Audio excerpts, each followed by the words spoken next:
বেরিলিয়াম-8 বেরিলিয়ামের সবথেকে unstable isotope. এর half life 81 × 10⁻18 seconds, অর্থাৎ এরা 1 সেকেন্ডের 1 কুইন্টেলিয়ান ভাগের 1 ভাগে ডিকে হয়ে যায়। 26 সেকেন্ড পরে এটি বিটা ডিকে করে, অর্থাৎ একটি নিউট্রনকে প্রোটনে বদলে দিয়ে একটি স্টেবল আইসোটোপ ফ্লোরিন-19 বদলে যায়।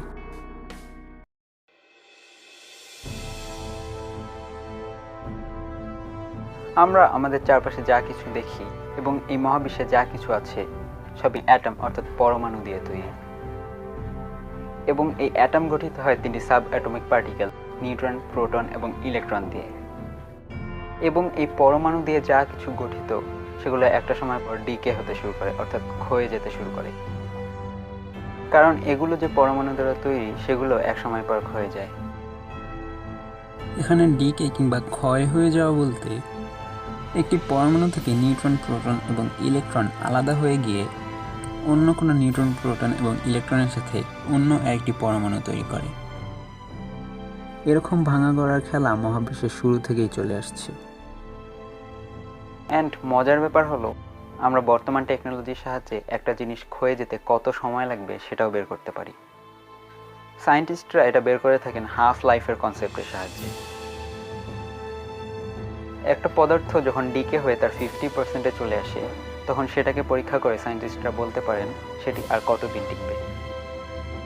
ফর এক্সাম্পল, আপনার কাছে 100 মল হাইড্রোজেন রয়েছে এবং সেটা যখন ডিকে হয়ে 50 মলে চলে আসবে, তখন সেটা থেকে আমরা বলতে পারবো হাইড্রোজেনের আয়ু কত। কিন্তু হাইড্রোজেনও বিভিন্ন ফর্মে পাওয়া যায়, যাদের আয়ু অর্থাৎ এই হাফ লাইফও বিভিন্ন হয়ে থাকে। এই একই এলিমেন্টের আলাদা আলাদা রূপকে আমরা বলে থাকি আইসোটোপস। পেরিয়ডিক টেবল অর্থাৎ পর্যায় সারণীতে যেসব এলিমেন্ট এবং তাদের আইসোটোপস রয়েছে, তাদের সবারই হাফ লাইফ ভিন্ন ভিন্ন হয়ে থাকে। এদের মধ্যে কেউ কেউ হয়তো 1 সেকেন্ডে কয়েক হাজার কোটি বার ডিকে হয়ে শেষ হয়ে যেতে পারে, আবার কারো কারো ডিকে হতে কয়েক হাজার কোটি বছর সময় লেগে যায়। এরকমই কিছু এলিমেন্টসদের আইসোটোপস এবং তাদের হাফ লাইফ নিয়ে জানবো এই ভিডিওতে। তো আর বেশি দেরি না করে শুরু করা যাক।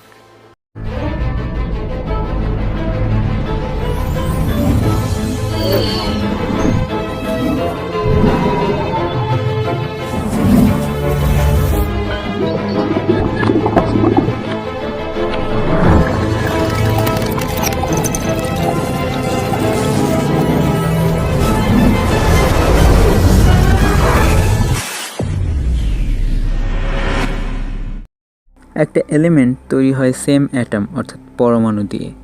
যেমন সোডিয়ামে শুধুমাত্র সোডিয়াম অ্যাটমই রয়েছে, এছাড়া আর অন্য কোনো অ্যাটম সেখানে খুঁজে পাওয়া যাবে না। এলিমেন্টস যে অ্যাটম দিয়ে তৈরি, সেই অ্যাটমের ভিতরে থাকে 3টি sub atomic particle neutron, proton এবং ইলেকট্রন। যেখানে নিউট্রন এবং প্রোটন পরমাণুর কেন্দ্রে তার নিউক্লিয়াসে থাকে এবং ইলেকট্রন বাইরে থেকে নিউক্লিয়াসকে প্রদক্ষিণ করে। যে কোনো এলিমেন্টের অ্যাটমিক নাম্বার এবং ম্যাস নাম্বার ডিপেন্ড করে তাতে থাকা নিউট্রন এবং প্রোটনের উপরে। একটা এলিমেন্টের অ্যাটমের নিউক্লিয়াসে যতগুলো প্রোটন থাকবে সেটাই তার অ্যাটমিক নাম্বার। যেমন হাইড্রোজেনের প্রোটন রয়েছে 1টি, তাই তার অ্যাটমিক নাম্বার হলো 1। সেমভাবে সোডিয়ামের নিউক্লিয়াসে প্রোটন রয়েছে 11টি, তাই তার অ্যাটমিক নাম্বার হলো 11।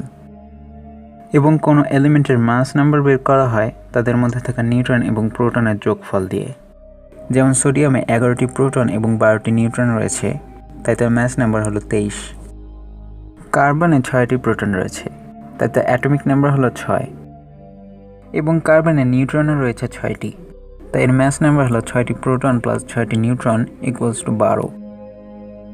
এখন আমরা একটি কার্বন অ্যাটমে যদি 2টি নিউট্রন আরও জুড়ে দিই, তখন তার ম্যাস নাম্বার হয়ে যাবে 14, কিন্তু অ্যাটমিক নাম্বার 6ই থাকবে, যার কারণে এটি কার্বনেরই আরেকটি রূপ। বলা যায় কার্বনের যমজ ভাই, সায়েন্টিফিক টার্মে আইসোটোপ। সব ধরনের এলিমেন্টেরই কয়েকটি আইসোটোপ থাকে, অর্থাৎ তাদের নিউট্রন নাম্বার কম বেশি হতে থাকে কখনো কখনো।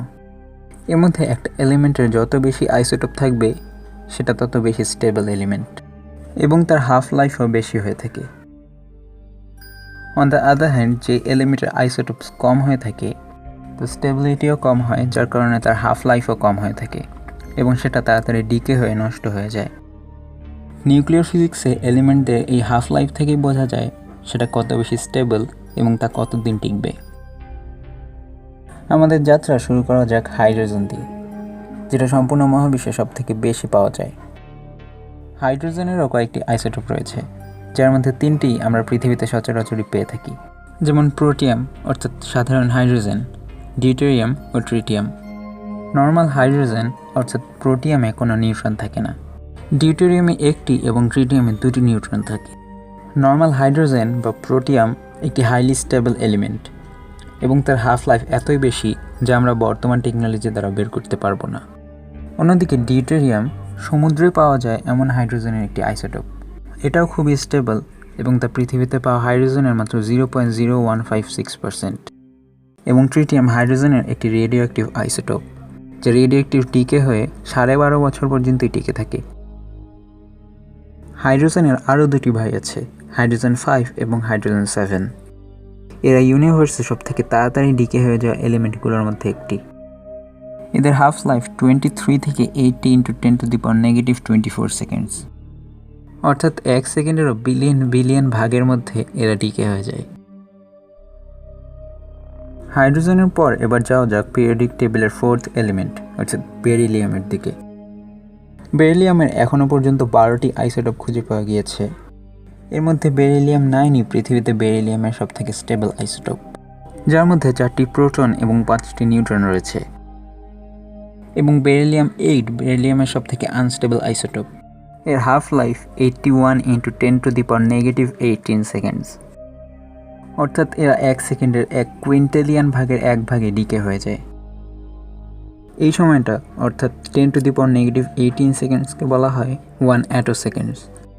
এই সময়টা মানে 0.18টা 0 তারপরে 1 সেকেন্ডসে লাইট একটি হাইড্রোজেন অ্যাটম থেকে আরেকটি হাইড্রোজেন অ্যাটমে গিয়ে পৌঁছায়। তবে এই unstable isotope beryllium 8 hydrogen 7 isotope থেকেও 10 লক্ষ গুণ বেশি টিকে থাকে। এরপরে আমরা দেখি কোন এলিমেন্টের আইসোটোপ এই দুটির থেকে বেশি টিকে থাকে। এর জন্য আমরা যাই কার্বনের আইসোটোপ কার্বন 21-এ, যার হাফ লাইফ অনেক কম। কার্বন অবজারভেবল ইউনিভার্সে 4র্থ সবথেকে বেশি খুঁজে পাওয়া এলিমেন্ট। কার্বনের 15টি আইসোটোপ খুঁজে পাওয়া গিয়েছে। পৃথিবীতে যতটুকু কার্বন দেখা যায় তার বেশিরভাগই কার্বন 12 এবং কার্বন 13 স্টেবল আইসোটোপ। অন্যদিকে কার্বন 14 একটি রেডিও অ্যাক্টিভ আইসোটোপ, যার হাফ লাইফ 5700 বছর। এই 3টিকে ছেড়ে কার্বনের বাকি সব আইসোটোপ খুবই কম সময় টিকে থাকতে পারে। এর মধ্যে আমরা কথা বলতে চলেছি কার্বন 21 নিয়ে, যার মধ্যে 6টি প্রোটন এবং 15টি নিউট্রন রয়েছে, যার হাফ লাইফ 30 × 10⁻⁹ সেকেন্ডস, অর্থাৎ 1 সেকেন্ডের 30 বিলিয়ন ভাগের 1 ভাগে এটি ডিকে হয়ে যায়। কার্বন 21-এর হাফ লাইফ বেরিলিয়াম 8-এর থেকে 250 কোটি গুণ বেশি এবং হাইড্রোজেন 7-এর থেকে 1000 ট্রিলিয়ন গুণ।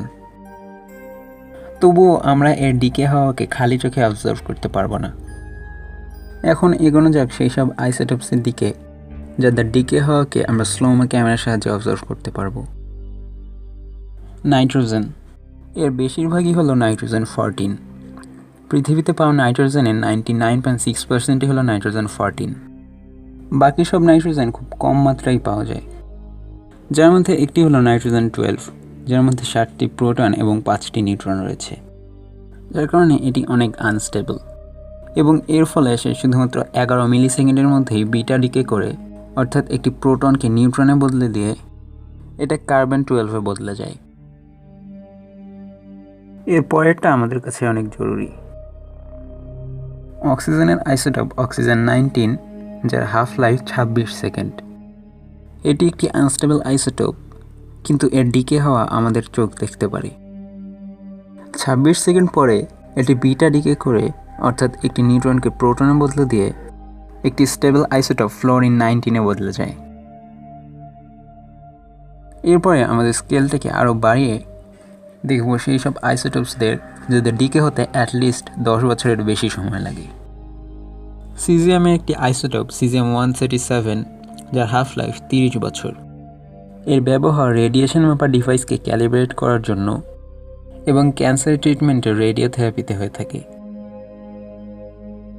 এরপরে দেখব সেই আইসোটোপকে যারা কয়েক লক্ষ বছর ডিকে না করে টিকে থাকতে পারে। রেডিও অ্যাক্টিভ এলিমেন্টসদের কথা বললে এই নামটাই সবার প্রথমে আসে। You may guess, uranium. Uranium 238, যা ইউরেনিয়ামের সবথেকে স্টেবল আইসোটোপ, এবং বলতে গেলে এটা নিজেই ইউরেনিয়াম। সমগ্র ইউরেনিয়ামের 99% এই ইউরেনিয়াম 238। এটা হাইলি রেডিও অ্যাক্টিভ হওয়া সত্ত্বেও খুব ধীরে ডিকে করে। এর হাফ লাইফ আপনার মাথা ঘুরিয়ে দিতে পারে, 4.4 বিলিয়ন ইয়ার্স, অর্থাৎ প্রায় পৃথিবীর বয়সের সমান। অর্থাৎ পৃথিবীর জন্মের সময় যেসব ইউরেনিয়াম ছিল তার অর্ধেক এখনও পৃথিবীতে রয়েছে। যদিও বা এর হাফ লাইফ এত বেশি, তবুও আপনি যদি নিউট্রনস দিয়ে এটিকে হাই স্পিডে হিট করতে থাকেন তাহলে এটি ডিকে হওয়া শুরু করে খুব তাড়াতাড়ি প্লুটোনিয়াম 239-এ বদলে যাবে, যা নিউক্লিয়ার বমে ইউজ হয়ে থাকে। এরপরে আমরা যাব সীসা অর্থাৎ লেডের দিকে। এর একটি আইসোটোপ লেড 204 এত বেশি স্টেবল যার হাফ লাইফ আসলেই অবিশ্বাস্য। এর হাফ লাইফ 140 × 10⁻15 ইয়ার্স, অর্থাৎ 140 কোয়াড্রিলিয়ন বছর পর্যন্ত এরা টিকে থাকে, যা কিনা আমাদের ইউনিভার্সের কারেন্ট এজের থেকেও বেশি। কিন্তু এটাও আসলে কিছুই না। রিসেন্টলি এপ্রিল 2019-এ বিজ্ঞানীরা এমন একটি আইসোটোপ খুঁজে পেয়েছেন যার হাফ লাইফের সামনে এগুলো নেহাতি বাচ্চা। নোবেল গ্যাস জেননের আইসোটোপ জেনন 124, যার হাফ লাইফ ইউনিভার্সের বয়সের থেকেও 1 ট্রিলিয়ন গুণ বেশি। এত সময়ের পর এটি ডিকে হয়ে টেলারিয়াম 128-এ বদলে যায়। টু বি এক্স্যাক্ট, জেনন 124-এর হাফ লাইফ 18 × 10⁻21 ইয়ার্স, অর্থাৎ 18-এর পরে 21টি শূন্য দিলে আমরা যা পাবো। এখন যদি আপনার টেলারিয়াম 128-এর হাফ লাইফ জানতে ইচ্ছে হয়, সেটা জেনন 124-এর থেকে কয়েক হাজার গুণ বেশি, যা হলো 2.2 × 10⁻24 ইয়ার্স। আজকে আমরা সেই সব আইসোটোপসদের হাফ লাইফ জানলাম যারা আনস্টেবল। রেডিও অ্যাক্টিভ আইসোটোপস ছাড়া যেই আইসোটোপসগুলো স্টেবল তাদের হাফ লাইফ বর্তমান টেকনোলজি দ্বারা বের করা পসিবল না। যেসব এলিমেন্টসদেরকে আমরা ডেইলি লাইফে ইউজ করে থাকি সেগুলো এই স্টেবল আইসোটোপ, যার হাফ লাইফ আমাদের কল্পনার থেকেও বেশি হতে পারে।